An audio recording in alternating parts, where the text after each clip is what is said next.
안녕하세요. 드라머 파드입니다. 오늘 들려드릴 이야기를 듣고 나면 여러분은 분명 충격에 빠질 것입니다. 75세 할머니의 통장에서 3천만 원이 사라졌습니다. 범인은 다름 아닌 완벽한 사위였습니다.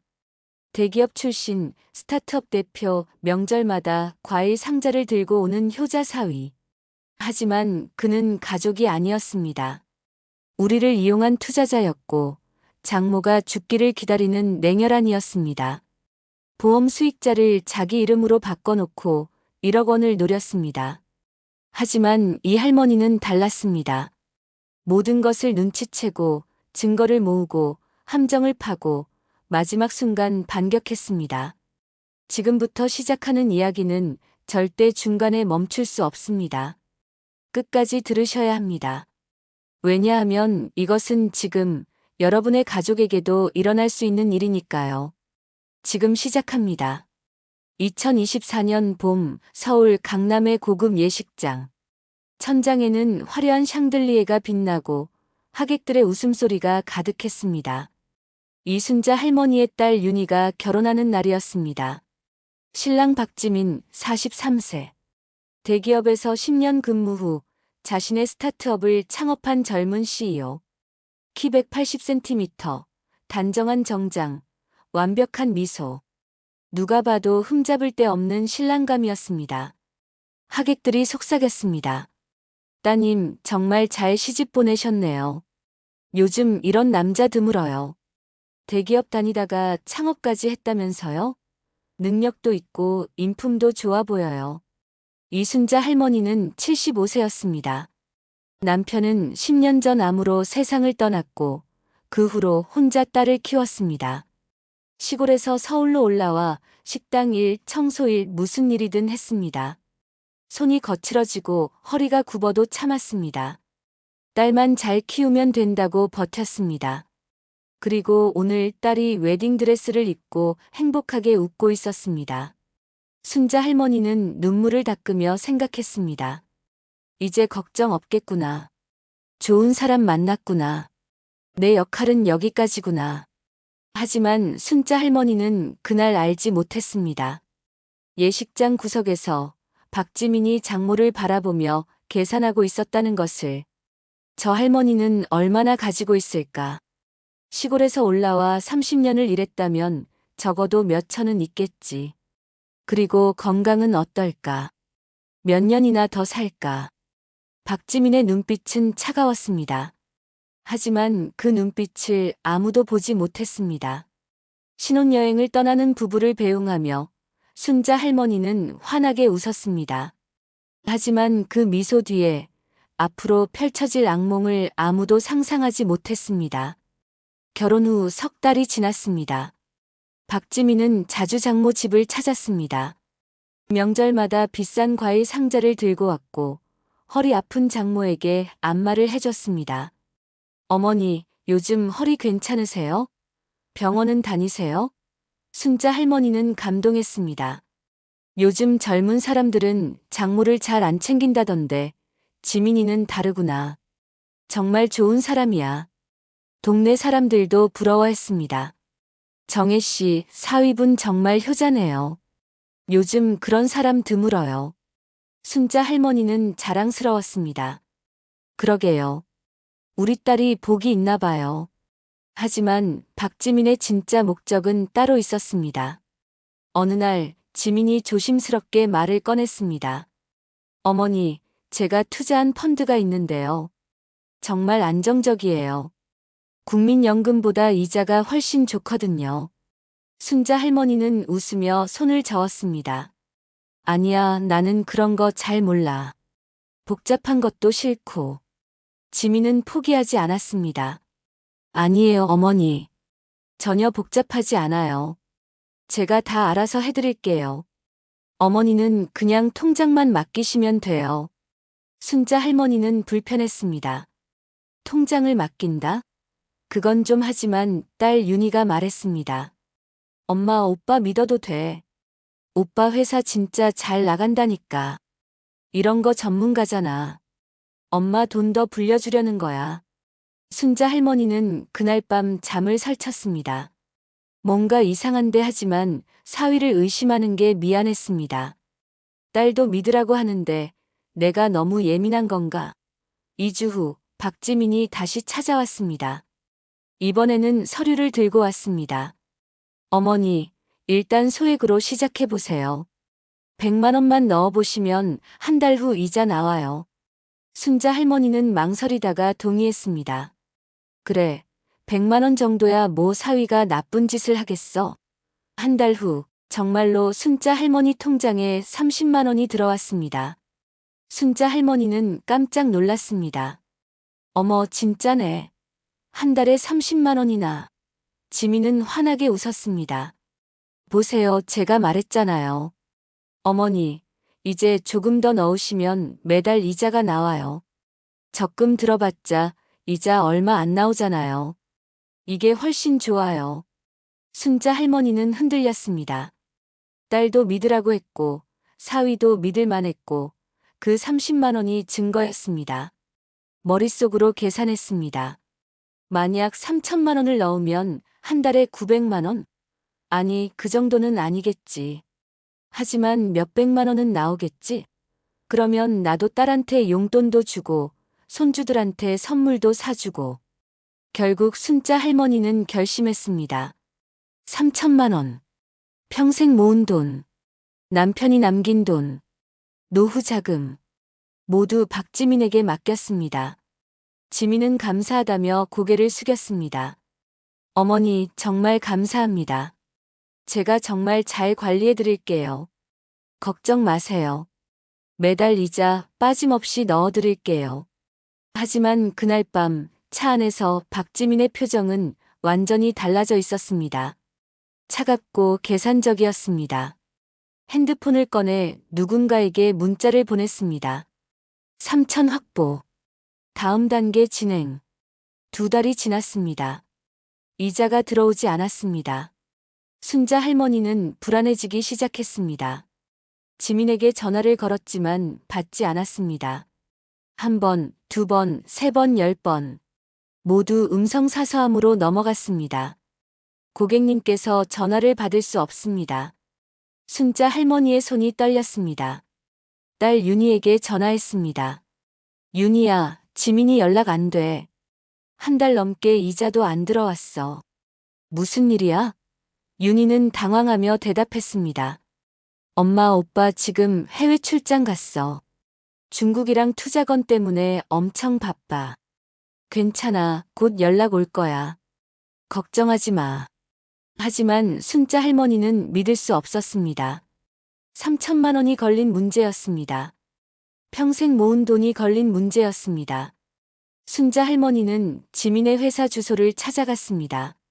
강남의 한 오피스텔 건물 10층. 하지만 엘리베이터를 타고 올라가 보니 간판이 떼어져 있었습니다. 사무실 문은 잠겨 있었고 안은 텅 비어 있었습니다. 순자 할머니는 1층 관리실로 내려갔습니다. 저기요, 10층에 있던 회사 어디 갔어요? 관리실 직원이 짜증스럽게 대답했습니다. 아, 거기요? 한 달 전에 나갔어요. 월세도 안 내고 그냥 튀었어요. 전화도 안 받고. 완전히 잠적했어요. 순자 할머니의 눈앞이 하얘졌습니다. 다리에 힘이 풀렸습니다. 벽을 짚고 간신히 버텼습니다. 손이 떨렸습니다. 아니, 이게 무슨 설마 집으로 돌아오는 길. 순자 할머니는 울지 않았습니다. 눈물이 나오지 않았습니다. 분노가 슬픔을 삼켜버렸습니다. 집에 도착하자마자 딸에게 전화를 걸었습니다.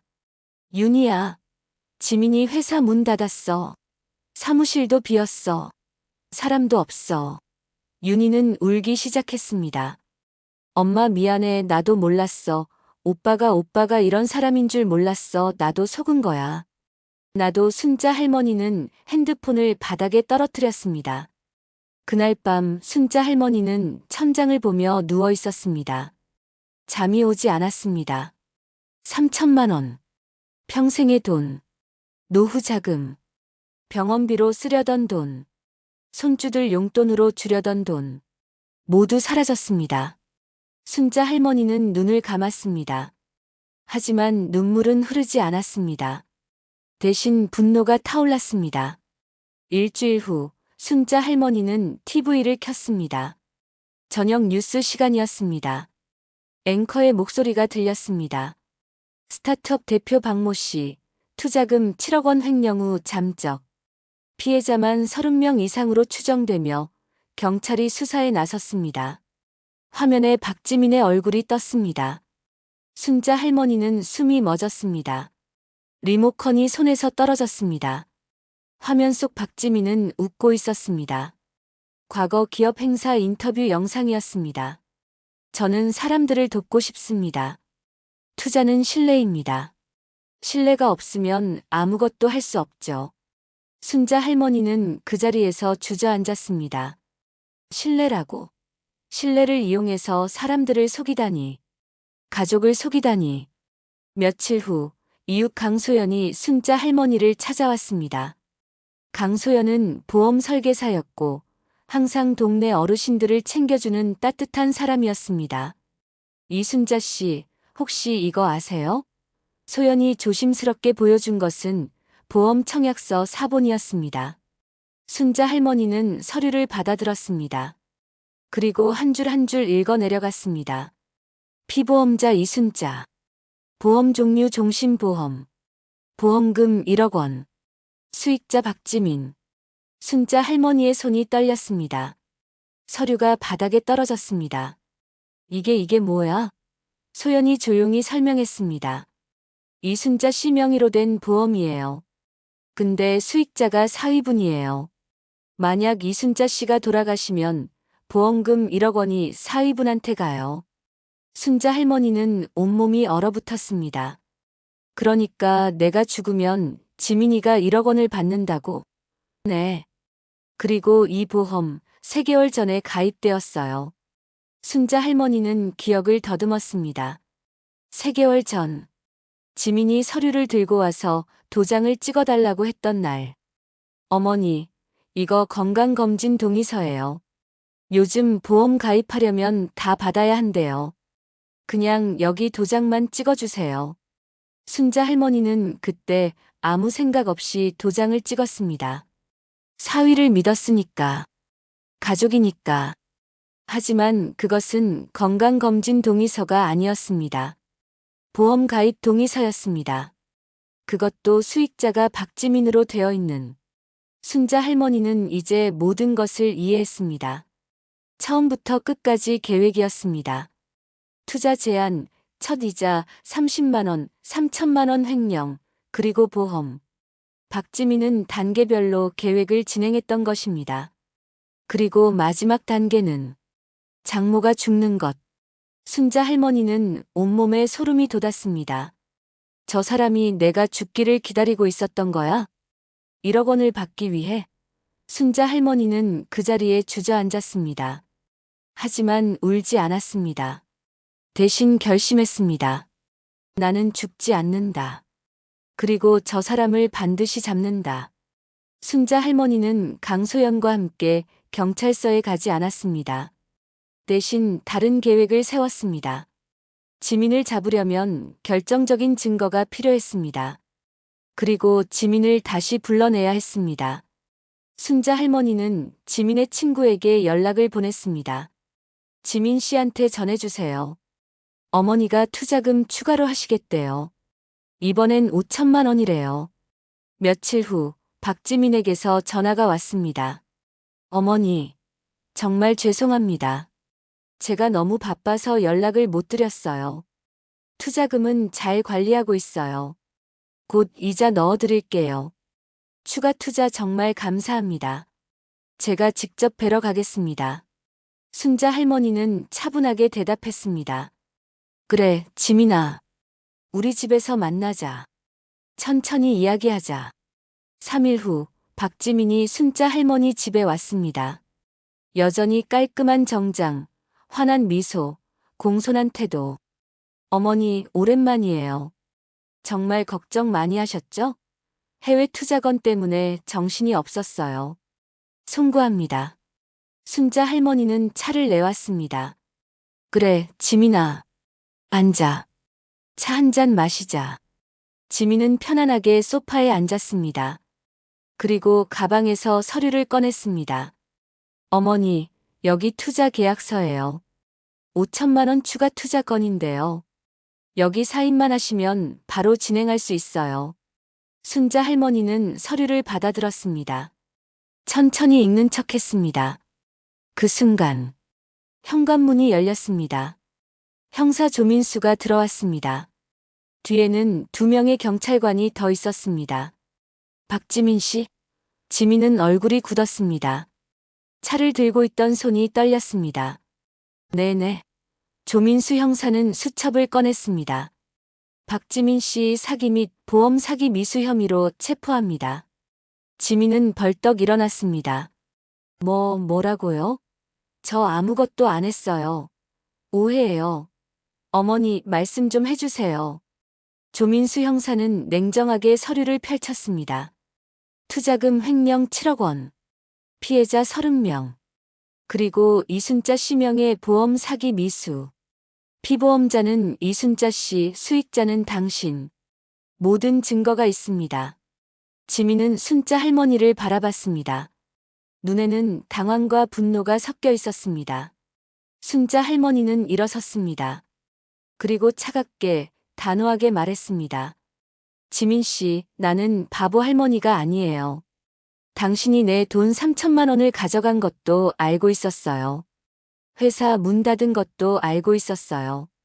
보험 수익자를 당신으로 바꾼 것도 알고 있었어요. 그래서 함정을 팠어요. 당신이 다시 돈을 노리고 올 거라는 걸 알았으니까요. 지민의 얼굴이 창백해졌습니다. 다리에서 힘이 빠졌습니다. 수갑이 채워졌습니다. 어머니 조민수 형사가 지민을 끌고 나갔습니다. 순자 할머니는 창밖을 바라봤습니다. 눈물이 한 방울 떨어졌지만 그것은 슬픔이 아니었습니다. 해방이었습니다. 박지민은 구속되었습니다. 경찰 수사 결과 피해자는 30명이 넘었고 총 피해액은 7억 원이 넘었습니다. 대부분이 노인이었습니다. 믿음을 이용한 범죄였습니다. 딸 윤희는 완전히 무너졌습니다. 매일 울었고 밥도 먹지 않았고 집 밖으로 나가지 않았습니다. 남편을 믿었던 자신이 부끄러웠고 엄마에게 미안했고 세상이 무너진 것 같았습니다. 순자 할머니는 딸을 안아줬습니다. 괜찮아, 윤희야. 내 잘못 아니야. 엄마도 한때는 믿고 싶었어. 그 사람이 좋은 사람이길 바랐어. 하지만 세상에는 나쁜 사람도 있는 거야. 윤희는 엄마 품에서 울었습니다. 엄마 미안해, 내가 잘못 봤어. 내가 바보였어. 순자 할머니는 딸의 머리를 쓰다듬었습니다. 눈물이 흘렸지만 목소리는 단단했습니다. 우리 다시 시작하자. 천천히. 우리 둘이서. 6개월 후 법정. 박지민은 피고석에 앉아 있었습니다. 고개를 숙이고 눈물을 흘리고 후회한다고 말했습니다. 죄송합니다. 잠깐의 욕심이었습니다. 제가 미쳤었습니다. 판사는 냉정하게 물었습니다. 잠깐의 욕심으로 30명이 넘는 사람들의 인생을 망쳤습니까? 계획적으로 보험까지 가입한 것이 잠깐의 욕심입니까? 지민은 대답하지 못했습니다. 순자 할머니가 증인석에 섰습니다. 단호하게 떨리지 않는 목소리로 말했습니다. 잠깐이 아니었어요. 당신은 처음부터 계획했어요. 우리 가족을 믿게 만들고 이용하고 돈을 빼앗고 그리고 내가 죽기를 기다렸어요. 1억 원을 받기 위해서. 법정이 조용해졌습니다. 방청객들은 숨을 죽였습니다. 판사는 판결문을 읽었습니다. 피고인 박지민, 사기죄 및 보험 사기 미수로 징역 5년을 선고합니다. 순자 할머니는 고개를 숙였습니다. 눈물 한 방울이 떨어졌지만 그것은 슬픔이 아니었습니다. 끝이었습니다. 그리고 새로운 시작이었습니다. 1년 후, 순자 할머니는 작은 카페에 앉아 있었습니다. 창밖으로 따뜻한 햇살이 들어왔습니다. 딸 윤희는 다시 일을 시작했습니다. 작은 회사에서 격리 일을 하며 조금씩 웃음을 되찾았습니다. 순자 할머니는 작은 수첩을 펼쳤습니다. 그리고 펜을 들어 한 줄을 적었습니다. 가족이라 믿은 그에게 속았지만 나는 배웠다. 신뢰에는 확인이 필요하고 사랑에는 지혜가 필요하다. 그리고 나는 여전히 강하다. 창밖으로 새 한 마리가 날아갔습니다. 순자 할머니는 미소 지었습니다. 나는 여전히 살아있다. 그리고 더 강해졌다. 75세지만 나는 끝나지 않았다. 이것이 이순자 할머니의 이야기입니다. 완벽한 사위의 가면을 벗긴 이야기. 가족을 이용한 사기꾼을 잡아낸 이야기. 그리고 우리 모두에게 경고하는 이야기. 여기까지 드라마 파드의 이야기였습니다. 지금 여러분의 가슴이 두근거리고 있나요? 분노하셨나요? 아니면 안도하셨나요? 이 이야기는 단순한 드라마가 아닙니다. 실화를 바탕으로 만들어진 지금 이 순간에도 일어나고 있는 일입니다. 완벽한 사위, 효자 며느리, 친절한 이웃. 그 뒤에 탐욕이 숨어 있을 수 있습니다. 통장을 맡기라는 말, 투자하면 이자를 준다는 말, 보험 가입하라는 말. 아무리 가족이라도 반드시 확인하셔야 합니다. 믿되 확인하십시오. 사랑하되 증거를 남기십시오. 나이가 많다고 약한 것이 아닙니다. 살아온 시간이 바로 지혜입니다. 오늘 이 이야기가 충격적이었다면 좋아요 버튼을 눌러주세요. 부모님, 조부모님께 이 영상을 꼭 공유해주세요. 한 번의 공유가 누군가의 평생 재산을 지킬 수 있습니다. 구독 버튼을 누르시면 앞으로도 꼭 알아야 할 이야기들을 계속 들려드리겠습니다. 댓글로 여러분의 이야기를 나눠주세요. 비슷한 경험이 있으신가요? 혹은 주변에 이런 일을 당한 분이 계신가요? 여러분의 한마디가 다른 누군가를 구할 수 있습니다. 드라마 파드는 일상 속 진짜 이야기를 전합니다. 충격적이지만 꼭 알아야 할 진실, 가슴 아프지만 배워야 할 교훈, 평범한 사람들의 비범한 용기. 이런 이야기들을 계속 들려드리겠습니다.